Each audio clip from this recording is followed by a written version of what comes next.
vllaznit e mi dhe motra, po u tham me plot gojen, vallahi o vllazën dhe motra, vallahi, po nuk ju kthyem fjalës Allahut, humbja është për ne dynjë dhe ahiret, në këtë botë dhe në botën tjetër.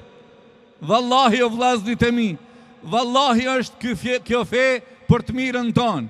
Andaj, mundohuni që këtë mirë Allahu që na i ka shpall, ta shfrytëzojmë në maksimum.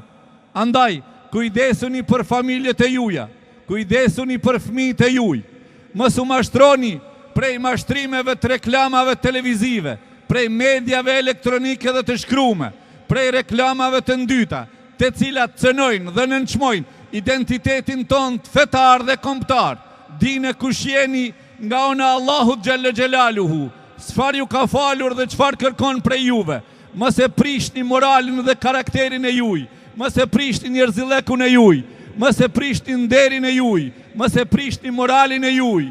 Keni kujdes shumë se kemi me dal para madhnisë Allahut xhelle xhelalu, me u marrë në pyetje një nga një, secili për veti, çfarë ke bo me babë me non, çfarë ke bo me grua dhe evlat, me fëmijët e tu, çfarë ke bo me popull dhe me vatanin tënd. Andaj jeni përgjegjës para madhnisë Allahut e inshallahu taala të gjithë jemi unik, të gjithë folim dhe punojmë sipas mësimeve kuranore dhe udhëzimeve profetike.